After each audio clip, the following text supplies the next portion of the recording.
Tuhan membawa sebagai persembahan yang hidup, di mana biarlah yang kita kerjakan, kita lakukan sepanjang ibadah ini, biarlah menyenangkan hati Tuhan, berkenan kepada Tuhan.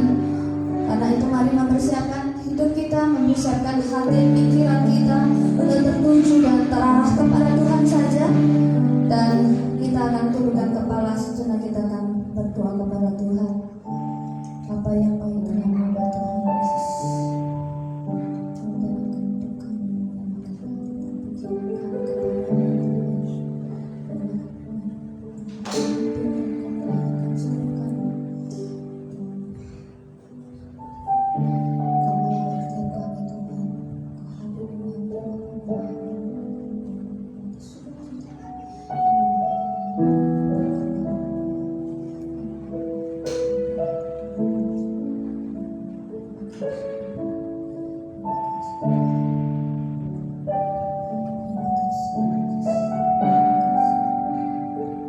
Mencari wajah-Mu Tuhan pada pagi hari ini.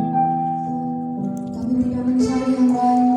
Yang kami rindukan adalah wajah-Mu, kehadiran-Mu, kasih-Mu untuk membalas setiap luka kami, dan kami rindu menyembah, memuji nama-Mu Tuhan. Kau yang terindah di dalam kehidupan kami, Engkau segala-galanya buat kami Tuhan. Biarlah hati kami boleh menyembah, hati kami boleh terangkat kepadamu Tuhan.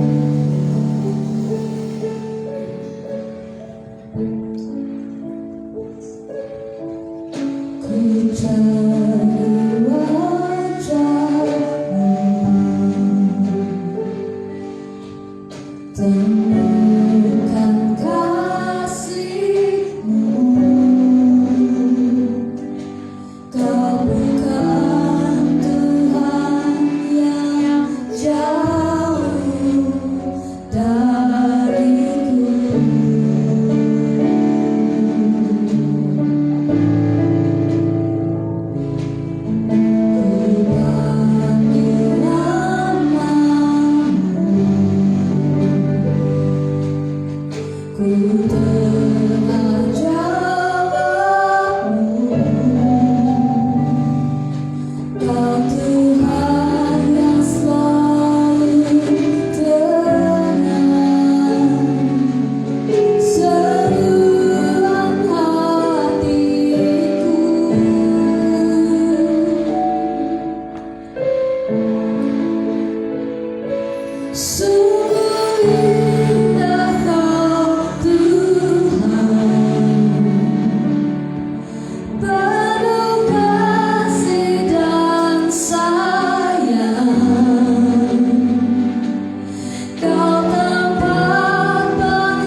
baik memuji Tuhan, amin.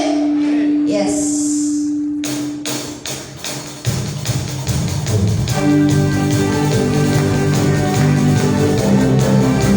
Kita mau semangat dalam memuji Tuhan. Allah bangkit, serahkan musuhnya.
Karena Yesus telah membuktikan bahwa karena kuasa pengampunannya dan karena darahnya kita dibebaskan, kita sudah diampuni. Yang setuju percaya katakan yes. Haleluya. Karena kita tahu bahwa hidup kita sudah mengalami pengampunan dan kemerdekaan di dalam Tuhan. Maka setiap kata-kata, setiap pikiran yang negatif yang masuk dalam pikiran kita, kita bisa tengking di dalam nama Tuhan Yesus. Karena kita tidak mau hal-hal yang negatif itu mengotori iman kita dan merusak iman kita. Karena itu firman Tuhan berkata bahwa firman Tuhan itu adalah senjata yang Tuhan berikan kepada kita. Kalau kita tidak tahu kebenaran, kita tidak tahu firman Tuhan, kita tidak bisa memakai senjata itu ketika musuh menyerang kita. Amin saudara. Karena setiap pikiran yang negatif, setiap kata-kata yang negatif itu masuk kepada kita, langsung kita tolak dalam nama Tuhan Yesus. Karena firman Tuhan tidak mengatakan demikian. Firman Tuhan mengatakan bahwa aku sudah dimerdekakan, aku sudah mengalami pengampunan dari Tuhan Yesus. Maka kita akan mengalami kemenangan setiap hari. Amin. Kita akan mendengarkan firman Tuhan. Firman Tuhan adalah jawaban dari semua persoalan hidup kita. Kita membawa hati kita kepada Tuhan.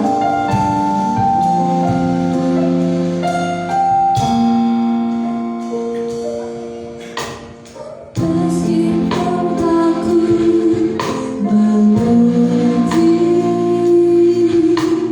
apa yang ku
percaya bahwa Engkau Allah yang setia dengan janji firman-Mu.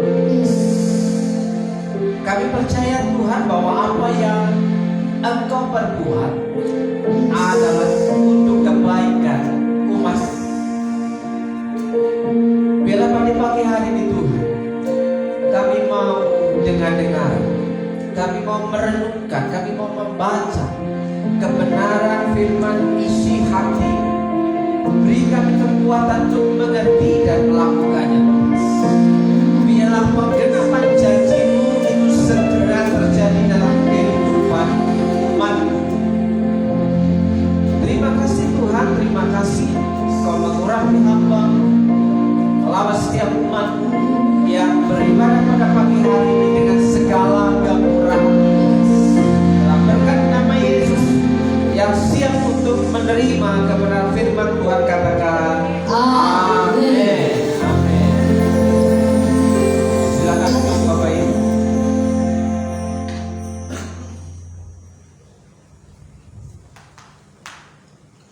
Shalom. Selamat pagi. Apa kabar? Luar biasa. Tuhan kita memang hebat dan luar biasa. Puji nama Tuhan, Bapak Ibu dan Saudara. Pada pagi hari ini kita masih berbicara tentang Roh Kudus. Saudaraku yang dikasih Tuhan, di mana Pentakosta itu peristiwa pencurahan Roh Kudus untuk umatnya.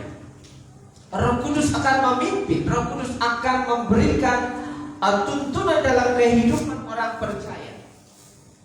Bapak Ibu dan Saudaraku yang dikasih Tuhan, pada pagi hari ini saya ingin mengajak saudara membahas, men-sharingkan tentang peranan Roh Kudus dalam hidup orang Kristen. Peranan Roh Kudus dalam hidup orang Kristen. Saudaraku, saya ingin mengajak saudara membaca dalam Yohanes pasal 16 ayat yang ke-8. Yohanes pasal 16 ayat yang ke-8.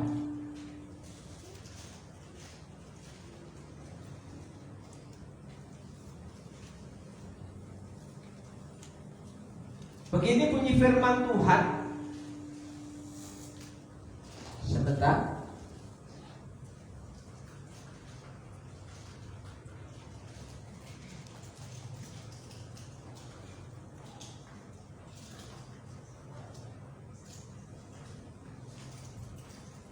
Begini bunyi firman Tuhan, Yohanes 16 ayat yang ke-8. Dan kalau Ia datang, Ia akan menginsafkan dunia akan dosa, kebenaran, dan penghakiman.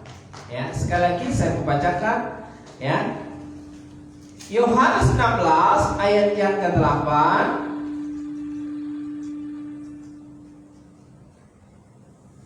Dan kalau Ia datang, Ia akan menginsafkan dunia akan dosa, kebenaran, dan penghakiman. Ibu bapak saudaraku yang dikasih Tuhan, apa peranan Roh Kudus dalam kehidupan orang Kristen? Kalau kita sebut orang percaya mungkin terlalu ngambang, percaya kepada siapa? Karena kebanyakan orang yang datang beribadah di gereja adalah orang Kristen. Apa peranan Roh Kudus dalam hidup orang Kristen? Saudaraku yang dikasih Tuhan, Yesus itu memiliki sejarah singkat. Sepertinya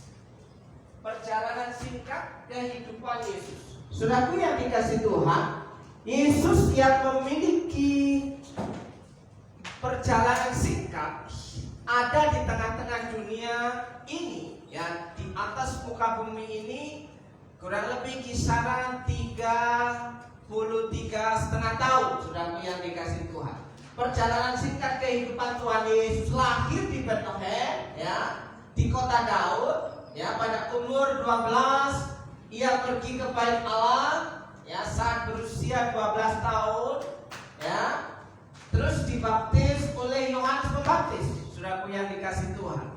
Dan di situ mengalami pencobaan di padang gurun.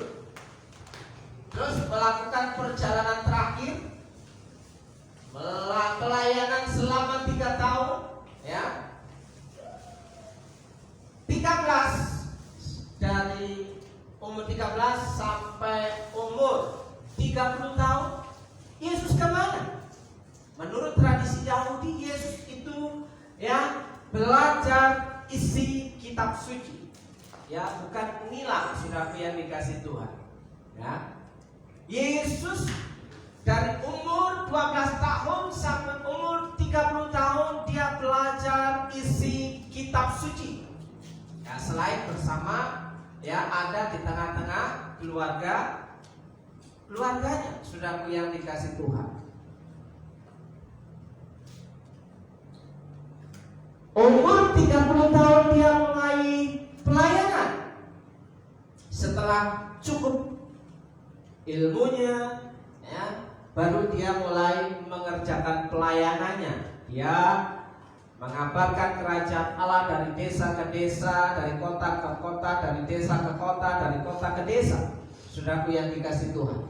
Nah, dan melakukan mujizat pertama, mengubah air menjadi anggur di sebuah pesta perkawinan di kota Kana. Jadi mujizat Yesus yang pertama itu ada di tengah-tengah sebuah keluarga, saudara. Jadi Tuhan itu sebenarnya sangat-sangat memperhatikan keluarga-keluarga, ya. Mulai pelayanan di usia 30 tahun, ya, 30 tahun sampai 33,5 tahun, ya, memberitakan kerajaan Allah, bertobatlah kerajaan Allah itu sudah dekat, ya. Kemudian ia mengalami penggenapan kitab suci, dia mengalami penganiayaan, dia mengalami yang namanya harus disalibkan, ya, dan bangkit pada hari yang ketiga. Disalibkan, mati, bangkit pada hari ketiga, dan naik ke surga. Perjalanan singkat Yesus di bumi ini, di dunia ini sangatlah singkat. Tapi usia 33,5 tahun sanggup mengubah tatanan dunia, ya. Kehidupan yang singkat Yesus itu mempengaruhi, berdampak bagi banyak orang. Yang menjadi pertanyaan adalah, kita menjadi orang Kristen sudah berapa puluh tahun dibandingkan dengan Yesus yang hanya mengerjakan hidupnya di bumi ini 33,5 tahun, ya. Mempengaruhi banyak orang, berdampak bagi banyak orang, membuat orang-orang itu, ya, semakin hari semakin mendekat mencari Allah. Nah, saudaraku, kita kembali kepada apa peranan Roh Kudus dalam hidup orang Kristen. Dan kalau ia datang, ia akan menginsapkan dunia akan dosa, ya, kebenaran dan penghakiman. Saudaraku yang dikasih Tuhan, hal yang pertama, Bapak Ibu dan saudaraku yang dikasih Tuhan, jangan lupa bahwa Yesus punya sejarah singkat tapi hidupnya berdampak bagi banyak orang, ya. Roh Kudus memimpin kepada pertobatan, saudaraku yang dikasih Tuhan.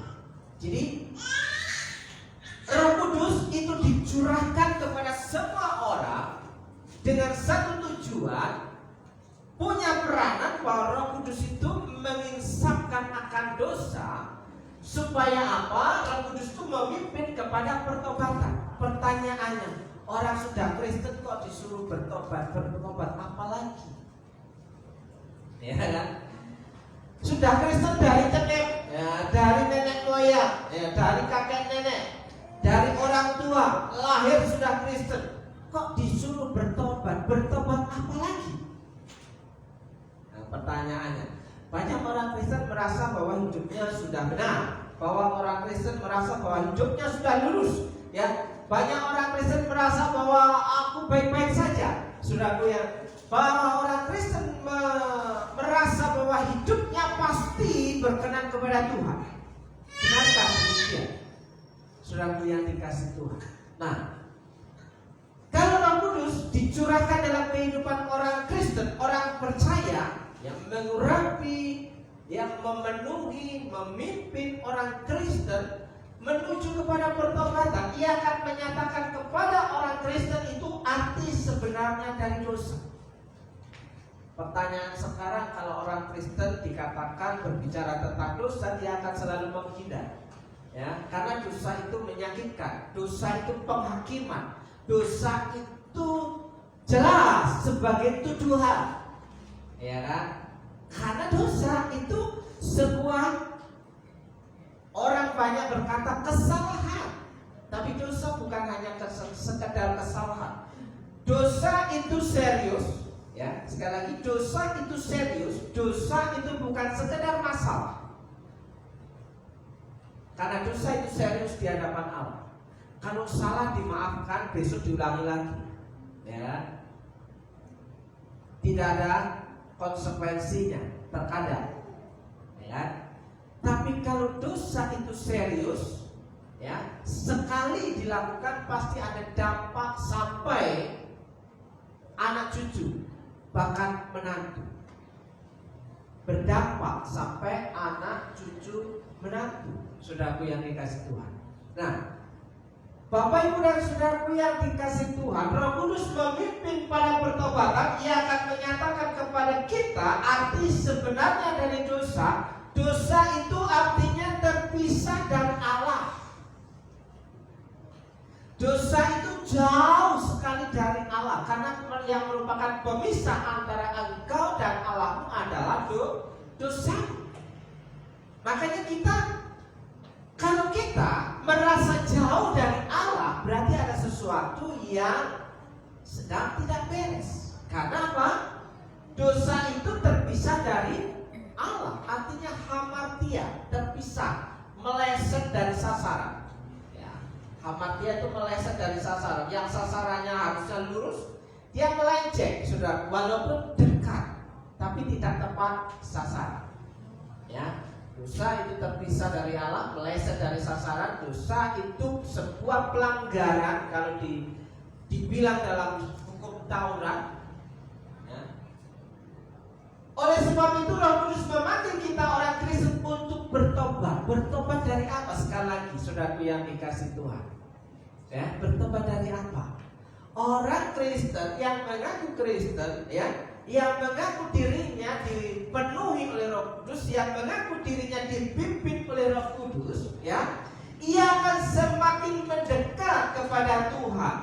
Dia semakin setia kepada Tuhan. Dia akan semakin senang beribadah.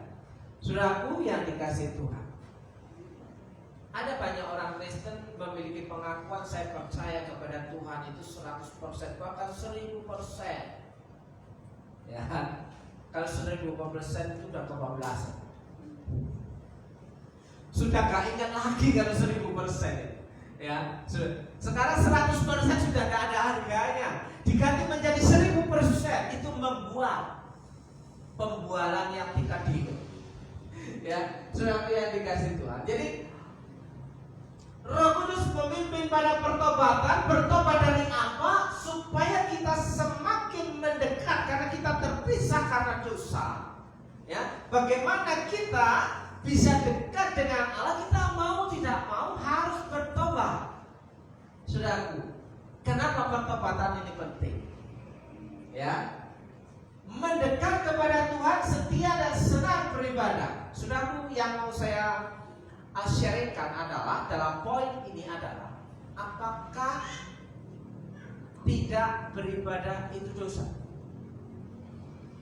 Saudara sudah melihat ayatnya, ya kan?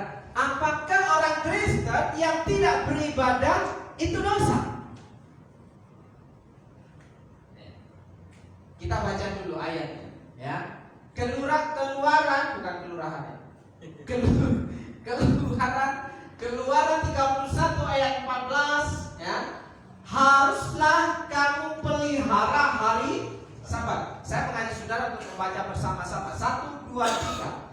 Haruslah kamu pelihara hari Sabat, sebab itulah hari kudus bagimu. Siapa yang melanggar kekudusan hari Sabat itu, pastilah ia dihukum mati. Pertanyaannya,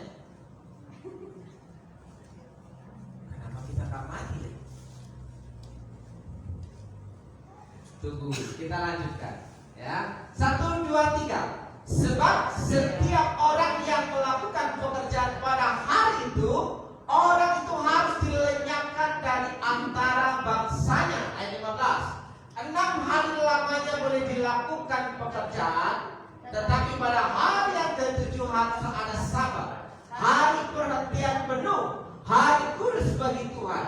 Setiap orang yang melakukan pekerjaan pada hari Sabat, pastilah ia dihukum. Pertanyaan saya, orang Kristen yang tidak beribadah itu sudah dosa atau enggak? Sudah.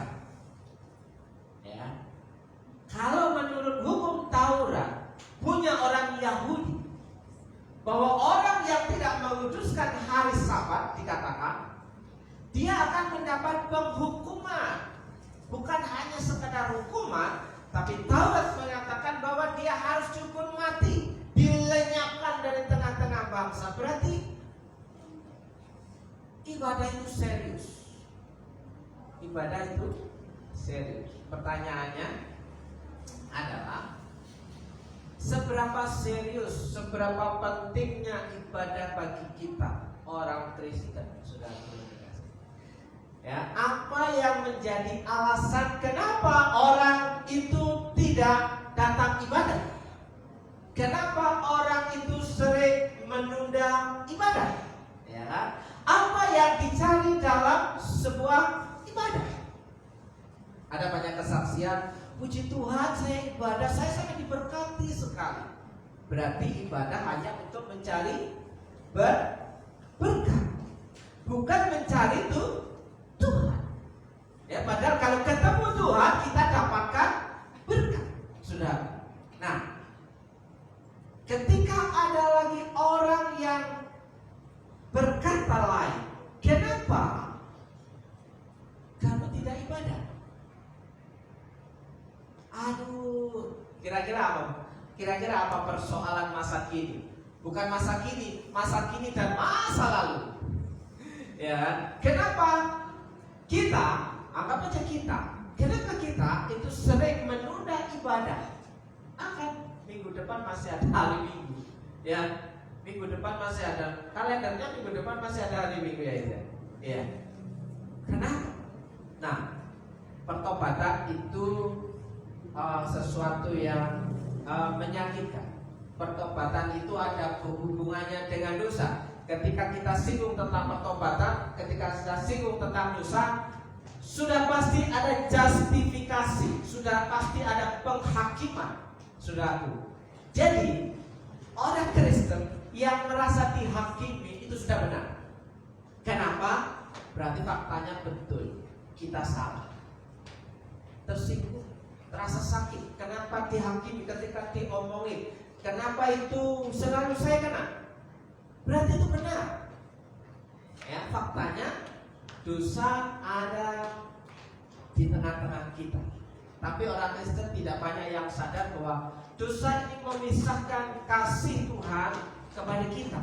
Ya, saudaraku yang dikasih Tuhan, ya, Roh Kudus memimpin kepada pertobatan supaya orang yang terpisah dari Allah itu mendekat kepada Tuhan, semakin setia kepada Tuhan, semakin senang dalam beribadah, saudaraku. Karena hari Sabat itu hari yang penting. Kalau dalam hidup jemaat, hari Sabat itu hari yang indah, hari yang menyenangkan, ya.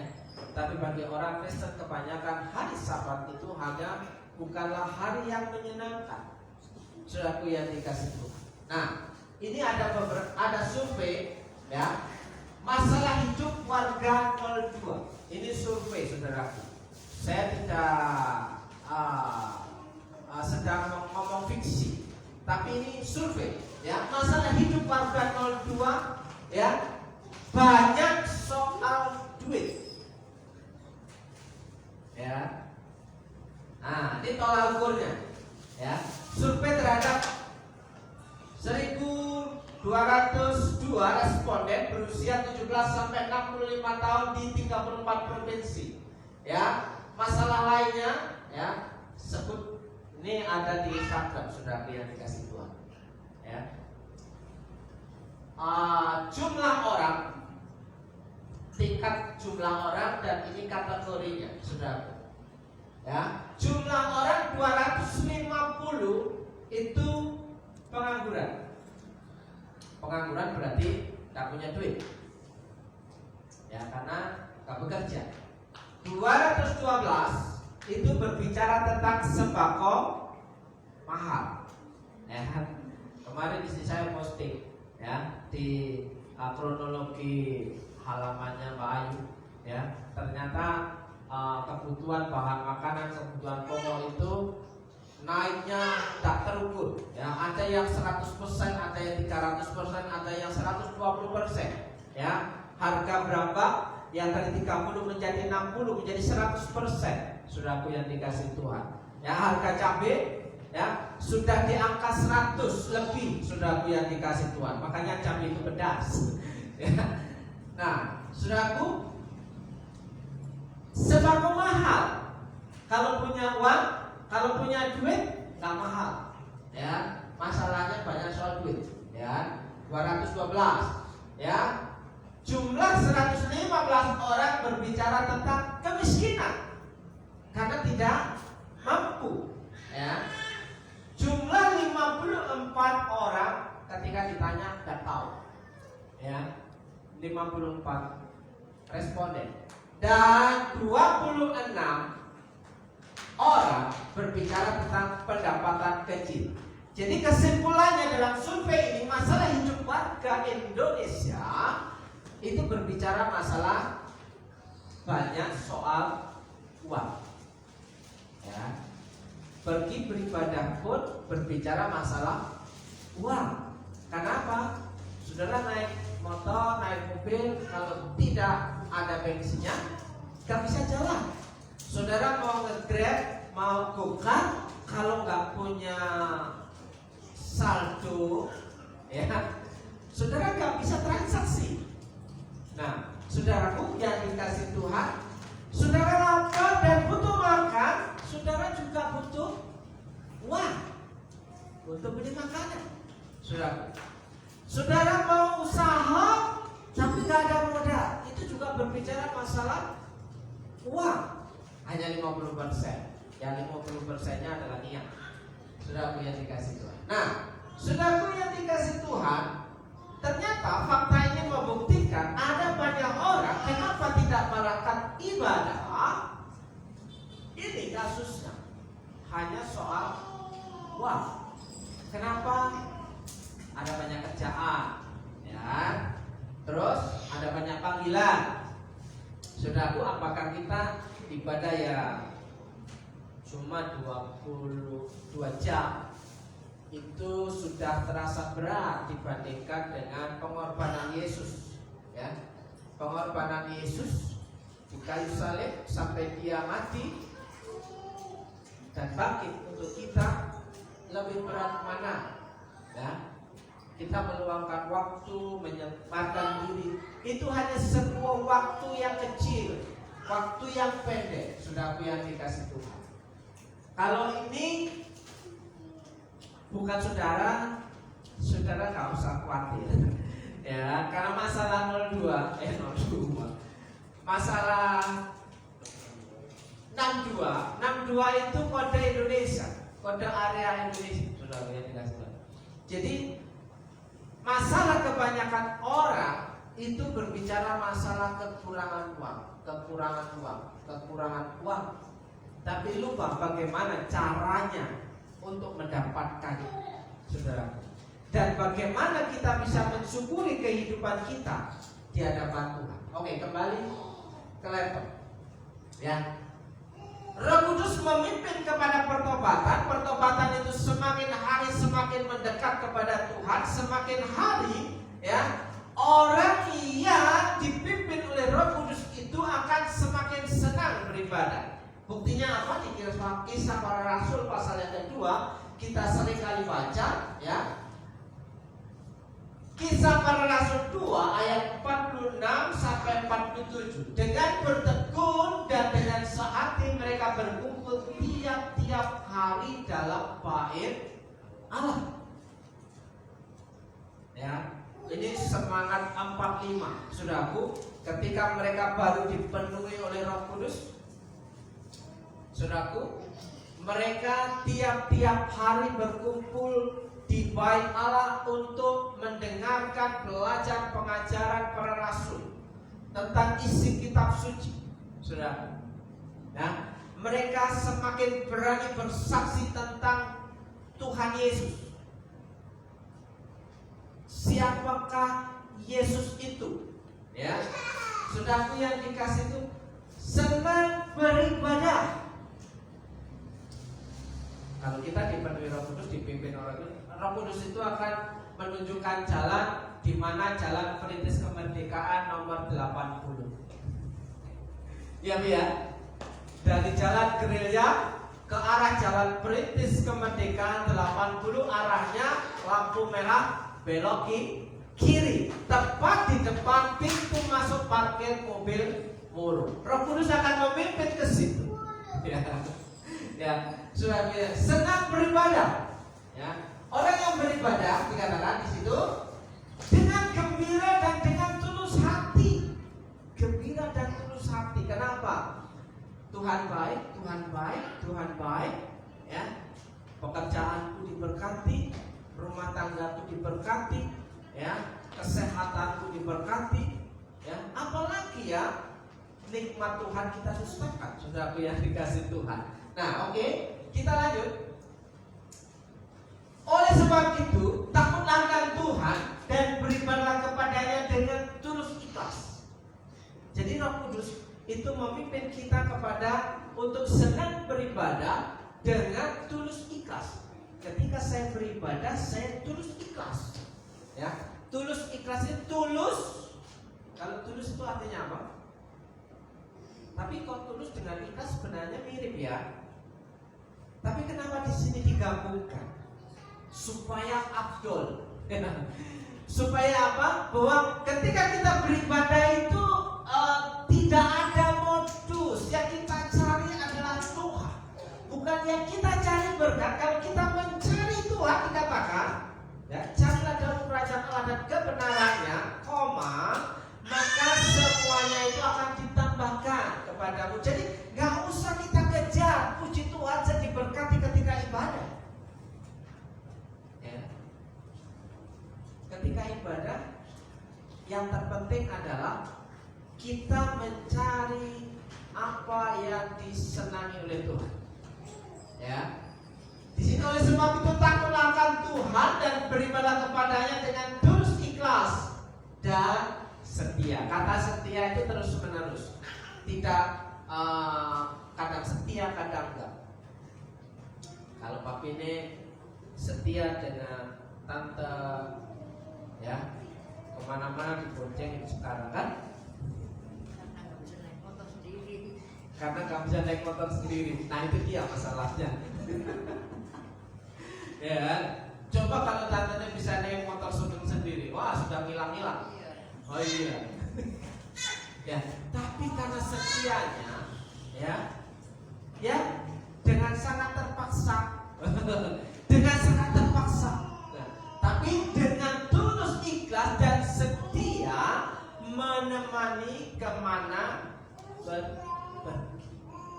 Itu Roh Kudus menemani kemana kita pergi. Ia selalu always, selalu setia dalam kehidupan kita. Ya, jauhkanlah Allah yang kepadanya nenek moyang telah beribadah di seberang sungai Efrat dan di Mesir, dan beribadahlah kepada Tuhan.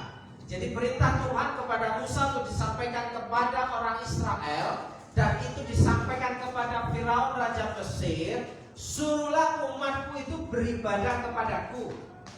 Kata Tuhan kepada Musa, itu disampaikan kepada orang Israel, disampaikan kepada Firaun. Firaun tetap melarang. Kenapa? Orang Israel itu aset supaya disuruh kerja, supaya tidak bisa beribadah kepada Tuhan.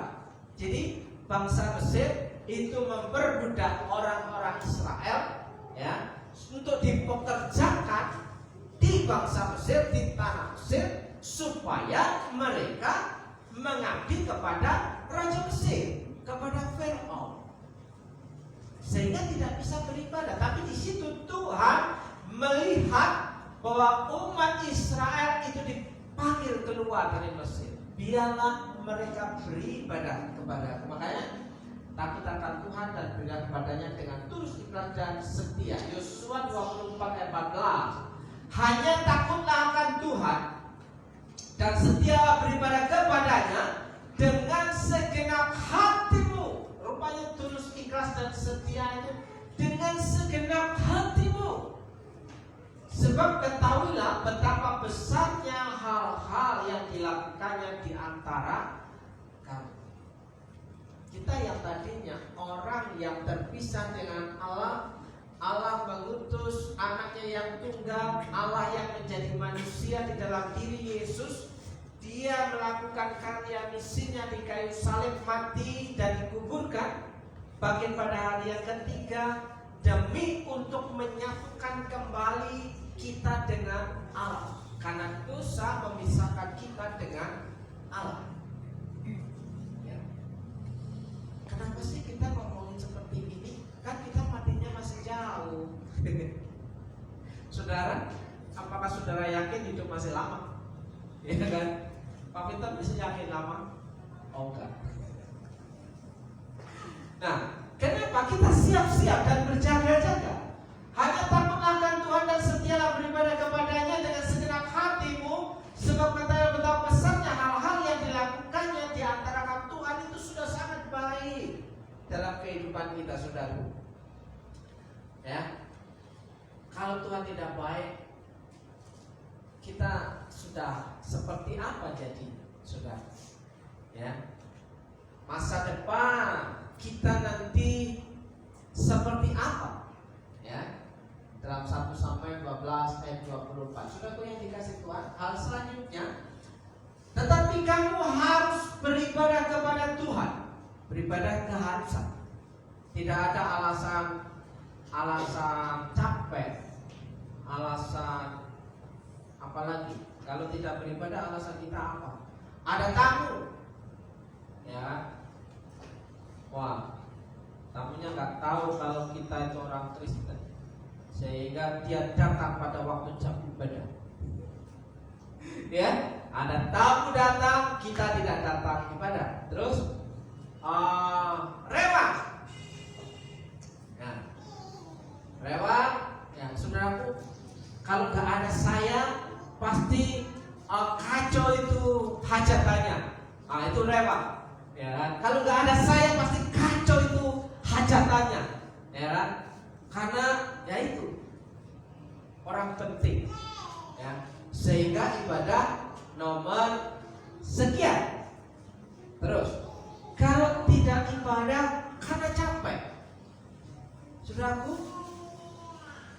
semua orang pasti capek, ya. Yang nonton TV juga capek, yang bekerja capek, yang naik motor juga capek, yang nyetir mobil juga capek. Siapa bilang jadi supir enak? Nggak enak kan Pak? Nah sekarang puji Tuhan sudah ada penggantinya ya. Ya, nyupir itu juga nggak enak, capek. Nah saudaraku, ketika kita punya alasan, aduh saudaraku, maaf saya nggak bisa datang ibadah karena capek, tidak menghargai pengorbanan Tuhan di kayu salib. Ya, padahal di sini apa yang menjadi janji Tuhan? Apakah ini masih berlaku? Seringkali kalau ayat ini dikatakan, katanya janji Tuhan itu orang yang setia beribadah, dia tidak akan sakit. Ya, ini Keluaran 23 ayat 25. Tetapi kamu harus beribadah kepada Tuhan Allahmu, maka Ia akan memberkati roti makananmu dan air minumanmu. Masalah makan, kebutuhan hidup sehari-hari, Tuhan akan memberkati selaras dengan Matius pasal yang ke-6 ayat yang ke-33. Ya. Carilah dalam kerajaan Allah dan kebenarannya, maka semuanya itu akan ditambahkan kepada. Di sini ketika kita setia beribadah, maka Ia akan memberkati roti makanan dan minuman. Saudaraku, tidak peduli harga telur mahal. Beberapa 2 hari yang lalu harga telur 27.500, nggak tahu harga sekarang. Ya, saudaraku, ya, harga kebutuhan pokok sudah mulai naik.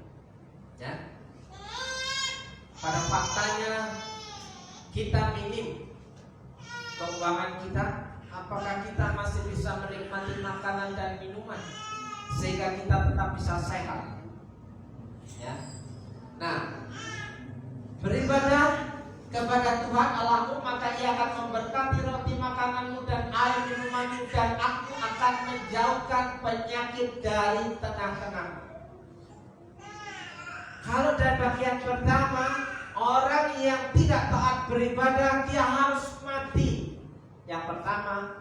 Bagian yang kedua, orang yang tidak beribadah itu dia ada disinyalir, ya, akan mengalami gangguan. Kenapa? Orang yang setia beribadah dijauhkan dari penyakit di tengah-tengahmu. Loh, faktanya aku rajin ibadah, tapi kok masih sakit? Nah, itu nanti pembahasannya di lain waktu. Seperti halnya Ayub, orang yang saleh, orang yang jujur, tapi dia juga kena sakit penyakit. Saudaraku yang dikasih Tuhan, ada maksud Tuhan dalam kehidupan kita, ya. Berkat kemurahan Tuhan. Dalam Keluaran 23 ayat 25. Saudaraku yang dikasih Tuhan, bagian yang kedua, peranan Roh Kudus itu menyatakan standar kebenaran Allah. Jadi Roh Kudus menyatakan standar kebenaran Allah. Roh Kudus menolong kita untuk latihan kesabaran untuk dapat membedakan yang benar dan yang salah. Jadi Roh Kudus memimpin kepada kita hidup untuk mengikuti kehendak Tuhan, bisa membedakan mana yang benar dan mana yang salah. Jangan disamaratakan. Oh, enggak apa-apa, oh, enggak apa-apa, oh, enggak apa-apa. Wah, repot kalau enggak apa-apa. Ya. Menolong kita untuk latihan kesabaran untuk dapat membedakan yang benar dan yang salah. Yang kedua, maka aku percaya kepada Tuhan Yesus harus berani jujur, tidak suka bohong. Kenapa ini muncul kalimat ini? Karena pada pasal yang kelima di Kisah Para Rasul, ya, ayat pertama sampai dengan ayat yang ke-11, di situ diceritakan tentang Ananias dan Safira. Ananias dan Safira di situ kasusnya, dia menjual tanah miliknya untuk dipersembahkan di hadapan para rasul. Tapi ketika ditanya, keduanya suami istri ini menjawab dengan berkata tidak benar. Seginikah engkau menjual tanahmu dengan harga ini? Ya, betul, itu betul.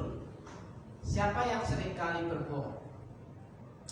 Yang seringkali berbohong itu pelaku bisnis. Ya, pelaku bisnis, pedagang. Ya, tidak semua pedagang, tapi kebanyakan, udahlah sama kamu ini penglaris, ini modalnya saja. Benarkah demikian? Gak ada untungnya sama sekali. Pasti orang dagang itu harus ada untung, ya kan?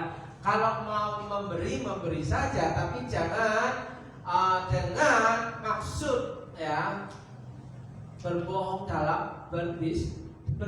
Saudaraku yang dikasih Tuhan, orang yang dipenuhi Roh Kudus dia tidak akan suka bohong. Dia yang mengaku percaya kepada Yesus harus berani berkata jujur, ya. Siap memikul tanggung jawab. Jadi orang yang dipenuhi Roh Kudus itu dikasih beban, tanggung jawab, tugas, itu siap. Kenapa? Sudah punya modal, ya, sudah punya modal. Ia mendidik kita supaya kita meninggalkan kefasikan dan keinginan-keinginan duniawi, dan supaya kita hidup bijaksana, adil, dan beribadah di dalam dunia sekarang ini. Saudaraku yang dikasih Tuhan, ya, Roh Kudus itu membawa kita kepada untuk hidup bijaksana. Apakah kita orang yang bijaksana? Saya kira kita adalah masih jauh. Jangan ngomong kita, kamu. Iya kan? Oke, saya kira saya belumlah bijak. Kenapa? Karena ukuran kebijakan itu harus berkembang dari waktu ke waktu.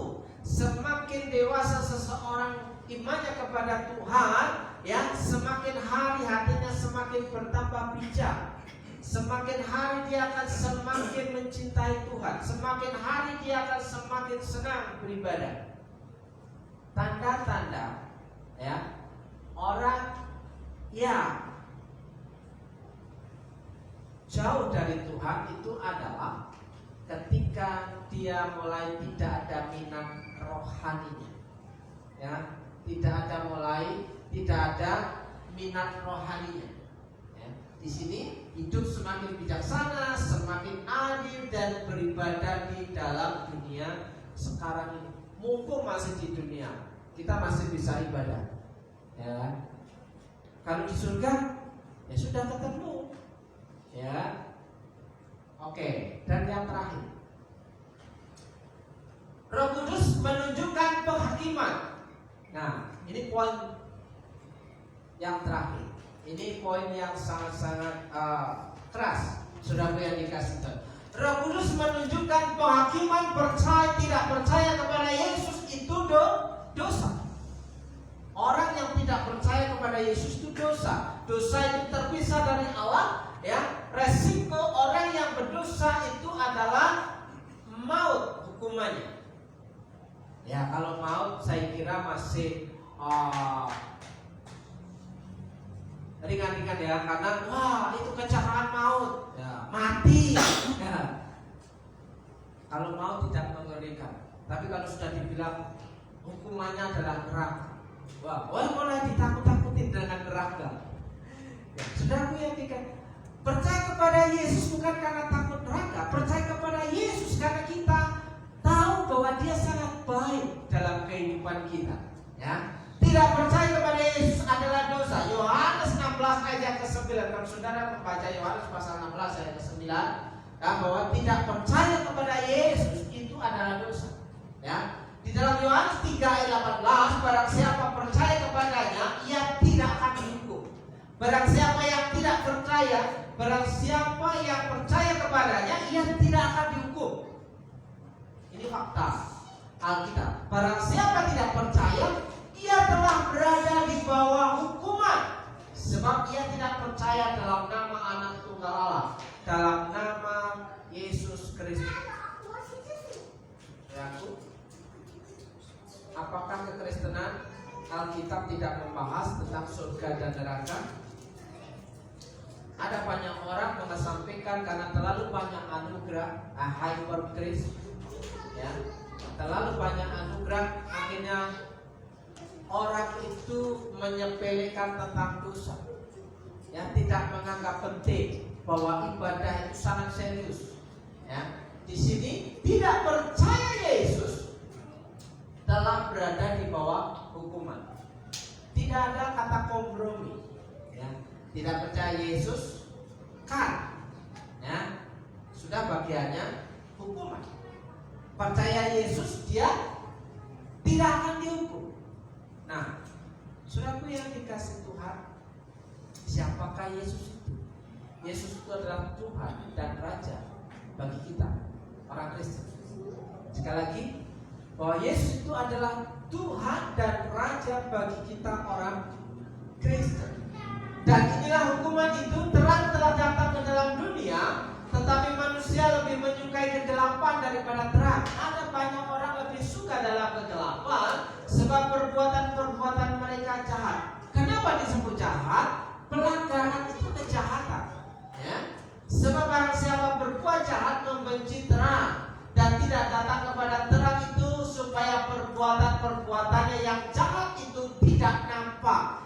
Kejahatannya ditutupi, saudaraku. Tetapi barang siapa melakukan yang benar, ia datang kepada terang supaya menjadi nyata bahwa perbuatan-perbuatannya dilakukan dalam Allah. Sekali lagi, Bapak Ibu dan Saudara, apa peranan Roh Kudus dalam hidup kita orang Kristen? Satu, ya, menyatakan kita orang berdosa. Kita butuh Tuhan, kita mau mendekat kepada Tuhan supaya kita mencari Tuhan di sepanjang musim, sepanjang waktu, sehingga kita mengalami kesenangan dalam ibadah. Ya.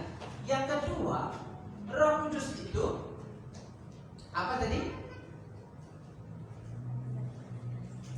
Menyatakan standar kebenaran. Kita diperhadapkan untuk melakukan yang benar. Karena Roh Kudus memimpin kepada kebenaran supaya hidup benar, ya. Hidup benar di hadapan Allah, bukan hidup benar di hadapan kita pikir punya sendiri, ya. Dan yang ketiga, Roh Kudus itu menunjukkan penghakiman. Orang yang tidak percaya kepada Tuhan Yesus sudah di bawah hukuman, ya, hukuman kekal di seberang sana. Saudaraku yang dikasih Tuhan, jadilah saksi Kristus yang senang beribadah. Buatlah masa depan saudara itu masa depan yang berbeda. Masa depan di dalam Tuhan, masa depan yang berbeda, ya. Buatlah masa depan yang berbeda. Roh Kudus memimpin kita yang percaya kepada Tuhan Yesus untuk tetap setia dan senang beribadah. Ada amin? Amin. Mumpung kita masih dikasih kepercayaan hidup di dunia ini, mumpung kita dikasih kepercayaan untuk menikmati berkat kemurahan Tuhan, kita berlomba-lomba untuk hidup dalam kebenaran. Saya mengundang pemain musik Gabriel untuk maju ke depan.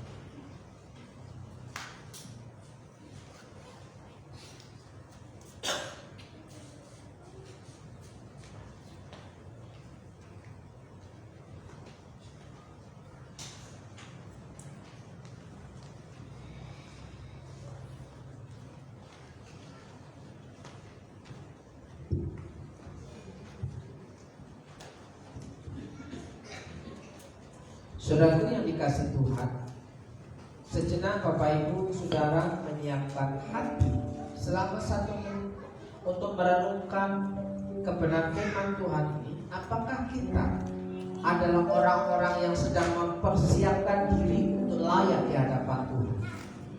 Siapakah kita di hadapan Tuhan sehingga kita hari ini bisa berkata, Tuhan, saya minta ini, saya minta itu. Siapakah kita yang diberikan hak untuk meminta kepada Tuhan? Bukankah Yesus mengajarkan doa Bapa kami? Berdoalah untuk makananmu hari ini. Berdoalah untuk pengampunan dosa untuk hari kemarin.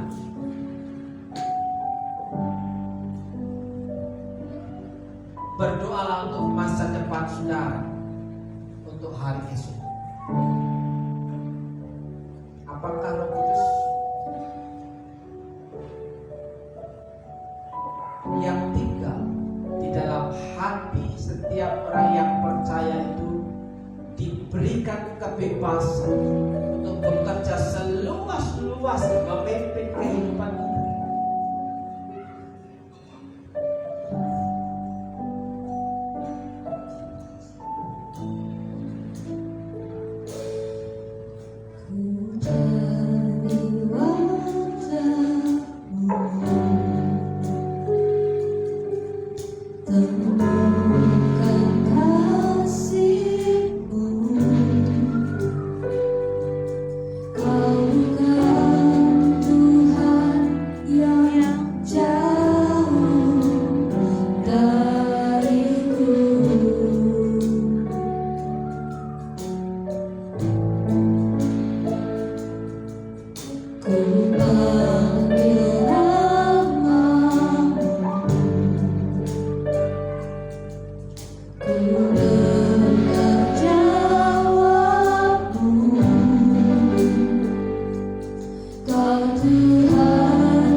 kepada Tuhan secara pribadi. Biarlah Roh Kudus itu memimpin hidup saudara dan saya untuk masuk dalam jalan yang dikehendaki Tuhan. Jalan yang benar di hadapan Tuhan. Apakah benar kita adalah orang yang dipimpin oleh Roh Kudus? Bagaimana kehidupan kita di tengah-tengah keluarga kita? Bagaimana kehidupan kita di tengah-tengah bersama dengan pasangan, bersama dengan anak-anak, bersama dengan anak cucu dan menantu? Apakah kehidupan kita mencerminkan bahwa hidup kita dipimpin oleh Roh Kudus? Bagaimana kehidupan kita di tengah-tengah dunia usaha, di tengah-tengah pekerjaan kita? Apakah kita orang-orang yang dipimpin oleh Roh Kudus yang berani berkata jujur bahwa Tuhan sanggup memberi berkat dan rezeki itu bagi orang yang setia? Apapun pekerjaan, Tuhan sanggup memberkati makanan, Tuhan sanggup memberkati minuman. Bahkan apa yang menjadi kebutuhan-kebutuhan yang lain, Tuhan sanggup menolong kehidupan kita. Terima kasih Tuhan, terima kasih Tuhan untuk firman-Mu hari ini. Biarlah umat-Mu yang beribadah pada pagi hari ini mendapatkan kemurahan Tuhan jauh lebih indah daripada yang diharapkan. Dalam berkat nama Yesus yang percaya katakan amin. Puji nama Tuhan, kita sudah diberkati dengan firman Tuhan siang hari ini, dan sebentar kita akan memberikan persembahan baik untuk operasional gereja ini maupun untuk renovasi pastorik di belakang yang bisa kita masukkan di kotak belakang kameramen. Kita akan berdoa lebih dulu, kita tundukkan kepala dalam nama Tuhan Yesus, menyerahkan Tuhan persembahan yang akan kami taburkan pada pagi hari ini atau siang hari ini. Kiranya Tuhan memberkati setiap tangan-tangan yang memberkati, yang memberi dengan penuh sukacita. Terima kasih Tuhan, dalam nama Tuhan Yesus Kristus. Haleluya. Ku bebas.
Selamat ulang tahun untuk Pak Gianto.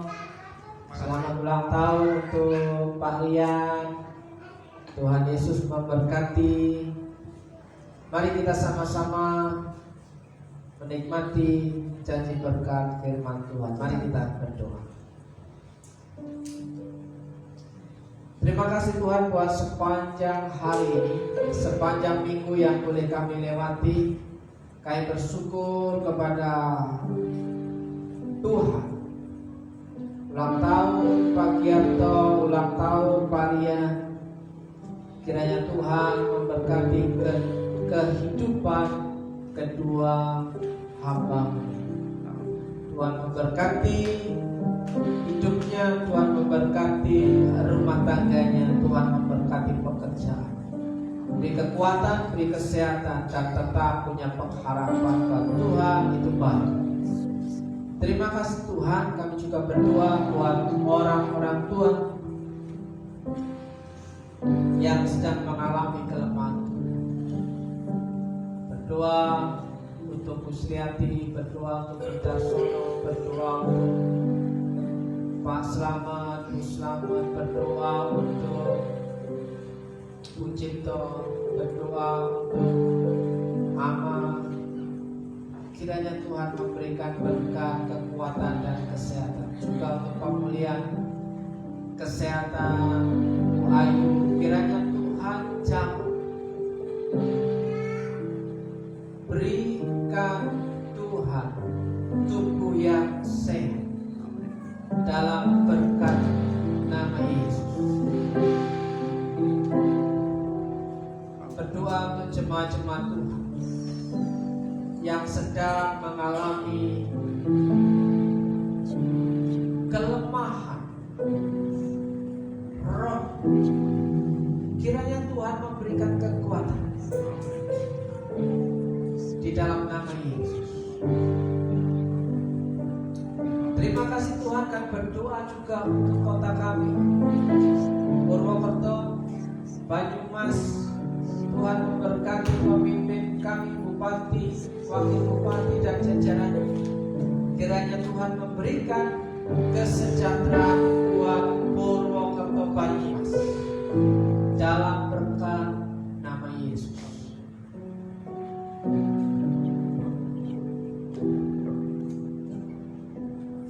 Terima kasih. Saudaraku, terimalah doa berkat untuk saudara.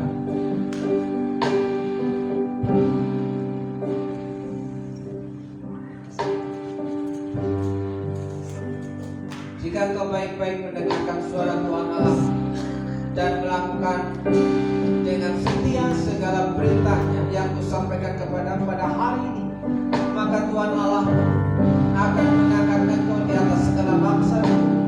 Segala berkat ini akan datang kepadamu dan menjadi bagianmu jika engkau mendengarkan suara Tuhan Allah. Dalam berkat nama Yesus, Tuhan memberkati engkau dan melindungi engkau. Dalam berkat nama Yesus, Tuhan menyinari engkau dengan wajah-Nya dan memberi engkau kasih. Dalam berkat nama Yesus, Tuhan mengangkat wajah-Nya kepadamu dan memberi engkau damai sejahtera bersama dengan saudara. Di dalam berkat nama Yesus, berkat yang baru setiap pagi diperintahkan mendatangi kehidupan saudara. Dalam berkat nama Yesus, berkat pekerjaan yang menghasilkan buah dan keuntungan. Dalam berkat nama Yesus, diberkati pekerjaanmu, diberkati usahamu,